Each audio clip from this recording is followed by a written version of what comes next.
Today, Canberra buzz with royal anticipation, Sydney still smiling after its encounter. New details in a deadly southeast Queensland crash. A driver facing police questioning. Dozens killed in the latest strike on Gaza as Hamas faces new accusations. Kamala Harris celebrates a special milestone while Donald Trump's campaign trail leads him to a McDonald's.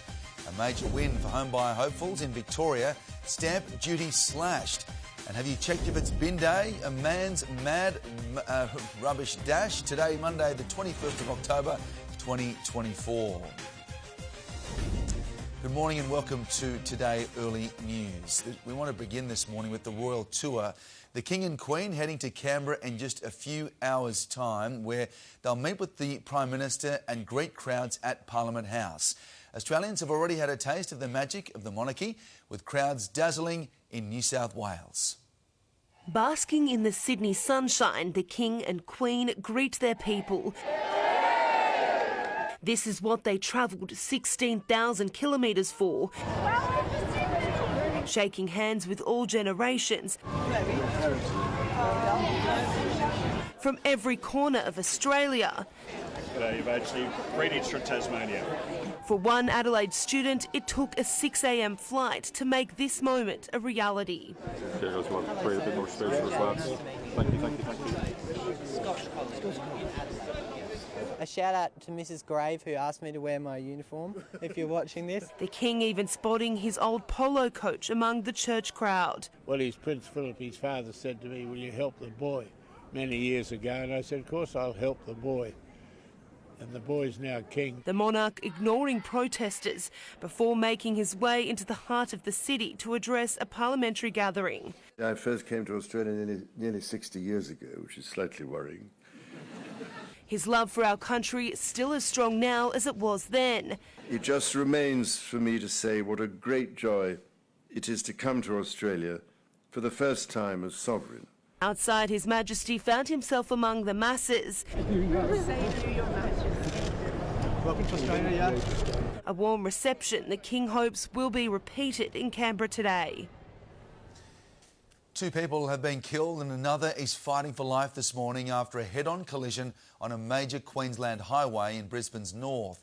Reporter Lily Greer has more. Police are right now investigating, but this is what we know so far.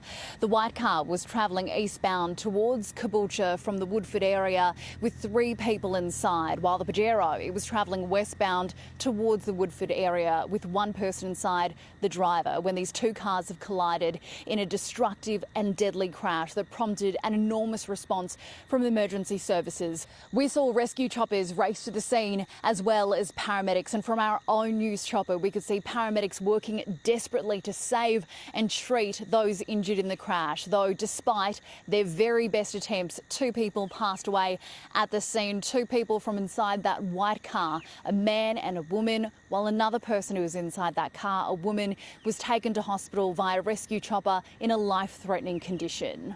One of the vehicle travelling eastbound, 2 people have been killed in that accident, 1 person seriously injured.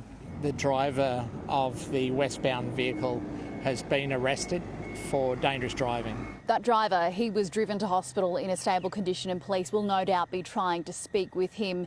In the meantime, the Forensic Crash Unit is investigating, collecting evidence from the crash site to try and piece together a timeline, though they are now asking for anyone who witnessed this crash, anyone with dash cam vision, to please come forward.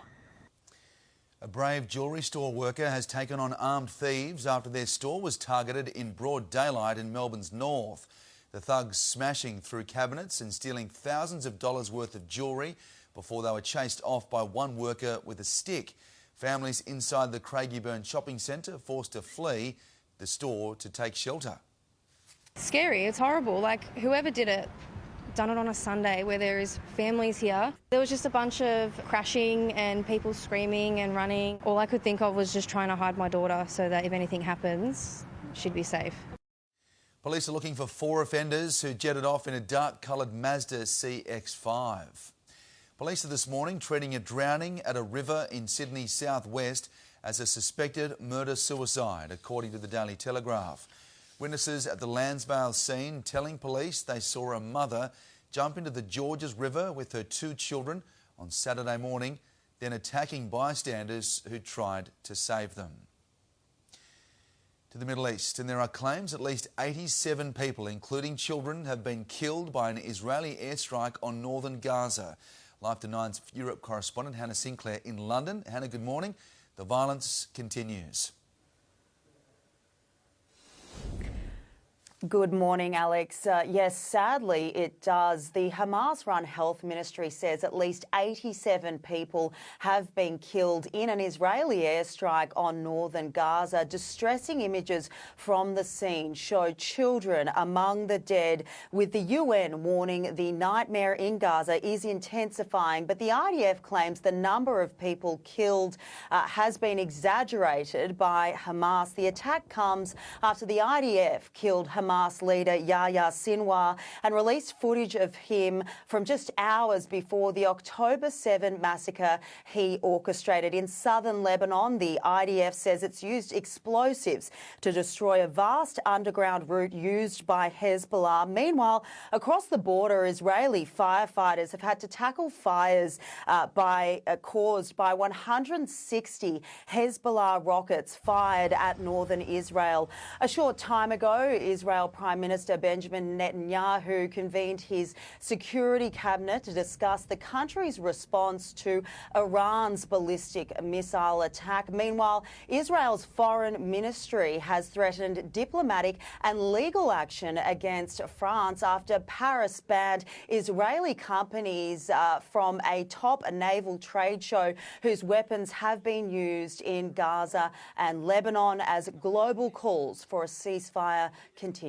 Alex. Hannah, thank you. Former British Prime Minister Boris Johnson has claimed France should and could join the AUKUS nuclear submarine pact between Australia, Great Britain and the United States.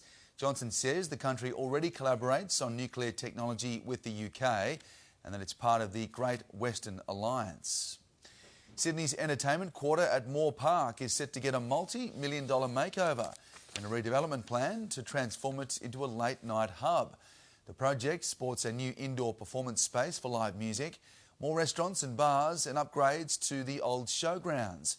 It's a bid to draw thousands of more visitors to the large site, which sits relatively empty for much of the year.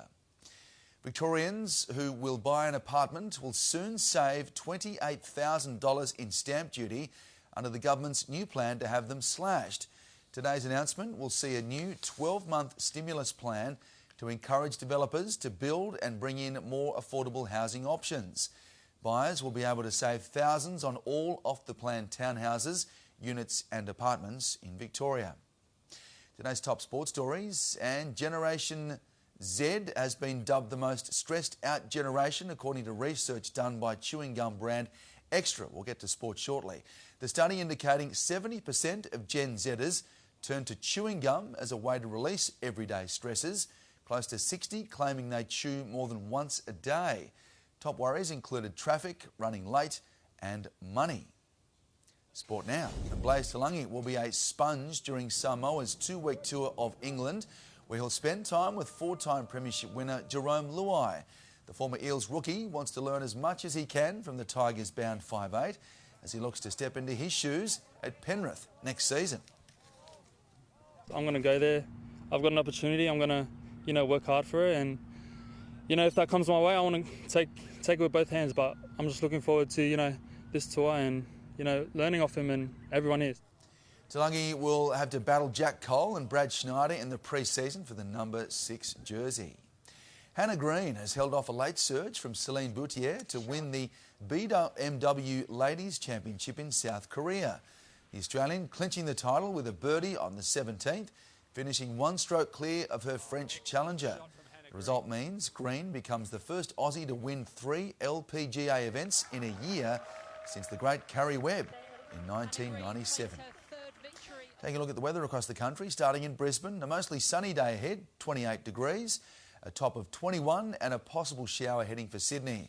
Sunny, 24 in the nation's capital for the King and Queen's arrival. Pretty clear in Melbourne, 25 the top, 22 and cloud clearing in Hobart. Mostly fine and a warm 30-degree day for Adelaide. And in Perth, partly cloudy and 20 degrees. Straight ahead on Today Early News, a car left a crumpled mess in a dramatic rollover. Plus, have you seen these men? Police appealing for your help. And Queensland's LNP officially launches its campaign, only to be gate crashed by protesters. Right across Australia, this is Today Early News on 9, and when you're out the door, we're streaming on 9 Now.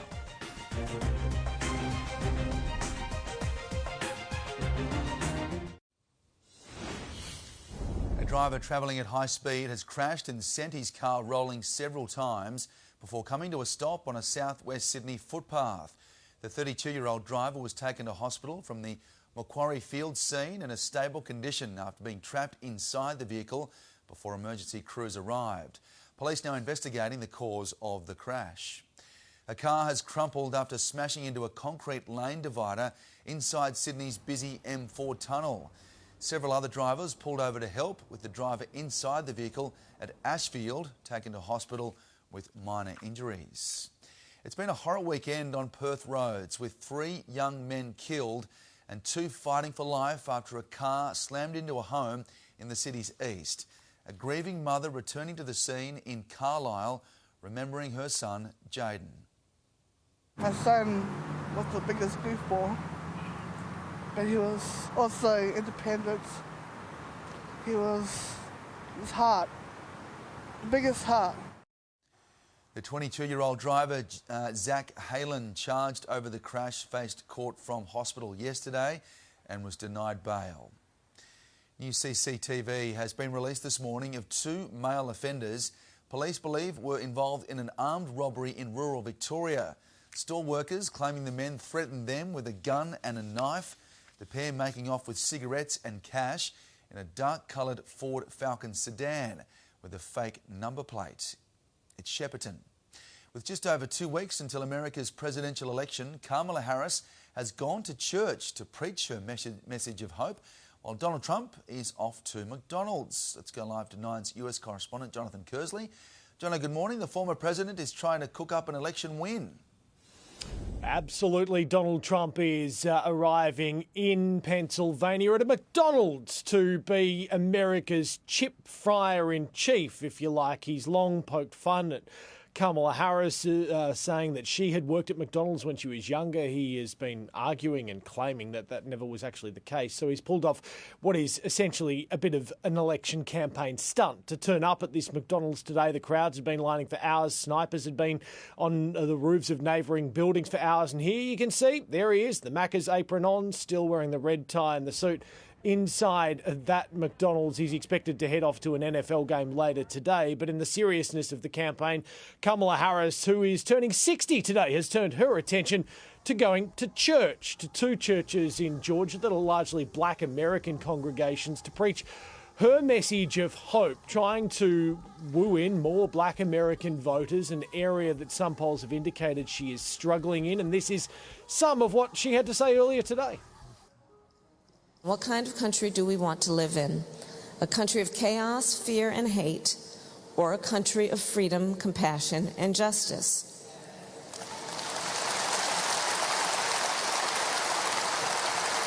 And the great thing about living in a democracy is that we, the people, have the power to answer that question. And with just over 2 weeks to go, these 2 candidates are going to be crisscrossing the 7 battleground states of Michigan, Wisconsin, Georgia, North Carolina, Pennsylvania, Arizona and Nevada. They have 16 days in order to try and convince Americans that they should be the next commander-in-chief. It may well be that on election night itself, though, with the race as tight as it is right now, we still might have a result, Alex. All right, Jono, thank you. 1 person has died after being swept away in their car as floods continue to wreak havoc in Italy. Heavy rain causing multiple rivers to burst their dams in the country's north. Firefighters have conducted over 300 operations, including rescuing a dog from an inundated road. Dozens of people have been evacuated and schools in the region remain closed. 7 people are dead after a dock collapse in the American state of Georgia. Local authorities saying they're now investigating what they call a catastrophic failure of the dock's structure. More than 40 people were on the gangway when the incident happened, and 3 others still remain in hospital in a critical condition. Yehuda Bauer, one of the most influential Israeli scholars on the Holocaust, has passed away aged 98 in Jerusalem. Bauer published dozens of books which reshaped the world's historical understanding of the Holocaust. He was born in Prague and fled Europe to the British Mandate of Palestine just before World War II. Queensland's Liberal Party has kicked off their official campaign in Ipswich. David Crisafulli pledging to introduce mandatory isolation periods for children who assault workers in youth detention, adding his plan would be to make education compulsory in youth detention. But the event was gate-crashed by union protesters who heckled MPs and candidates as they arrived. My body, my choice! My body, my choice! Go behind bars where you belong! Stephen Miles and David Crisafulli are both heading north to campaign. The LNP leader is in Townsville, where the Premier will also visit soon. A new proposal is set to force the clean-up of tap water supplied to hundreds of thousands of people across the country. The new thresholds would slash allowable levels of 3 different kinds of PFAS in tap water and introduce limits on a 4th for the first time. The changes come after the US introduced the world's most stringent drinking water standards in April. Pop icon Cher has been inducted into the Rock and Roll Hall of Fame, along with heavy metals Ozzy Osbourne and rock band Foreigner. Dua Lipa joining Cher on stage for a performance of her hit song Believe. Have a listen.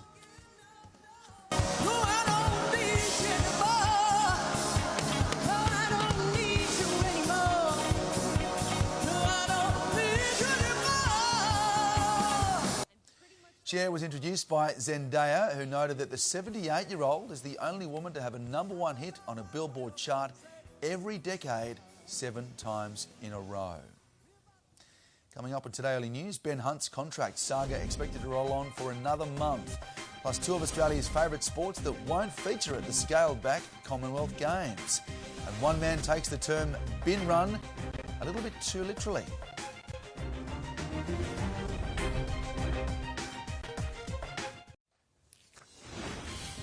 Welcome back to Today Early News. Our top stories direct from the 9 Newsroom this Monday. The King and Queen will make their way to Canberra in just a few hours' time, where they'll meet with the Prime Minister and greet fans at Parliament House. Excitement building after crowds were dazzled in Sydney yesterday. 2 people have been killed and another is fighting for life after a head-on collision in Brisbane's north. One of the drivers also taken to hospital from Moreton Bay, now facing police questioning. And a triple drowning in Sydney's southwest might have been a murder-suicide. Witnesses saying they saw a mother jump into the Georges River with her 2 children aged 7 and 5, attacking bystanders who tried to save them. The Ben Hunt contract saga is expected to roll on until at least mid-November as he focuses his attention on Kangaroos duties. The Dragons captain has been linked to the Dolphins and Bulldogs, but won't entertain any talks until after the Pacific Championships final. If Hunt was to leave, the Red V is expected to target New South Wales' Origin backs Clint Gutherson and Josh Addo-Carr. Let's have a look at the AFLW. Adelaide thumped Collingwood by 43 points despite a burst water pipe threatening to delay the start of the game at Victoria Park. North Melbourne remain undefeated at the top of the ladder after hammering Essendon by 51 points. And Geelong have kept their slim finals hopes alive with a gutsy 10-point win over reigning premiers Brisbane. Macarthur has obliterated Perth Glory 6-1 at Campbelltown Stadium to claim the biggest win in the club's A-League men history. The visitors lacked direction during their running with the Bulls as the home side charged to a 5-0 lead before half-time. The result condemning former Socceroo David Zwillich to a pretty ordinary debut outing as Glory coach. Hockey and road cycling are expected to be axed from the scaled-back 2026 Com Games in Glasgow. Only 10 sports will make the cut after Scotland stepped in to save the friendly games in the wake of the Victorian government's decision not to host it. An official announcement from the Commonwealth Games Federation is slated for tomorrow. Stay with us. Coming up, a man's rubbish dash leaves his family in stitches. And it's time for Today, but first your local weather. This is Today Early News on 9 and 9 now.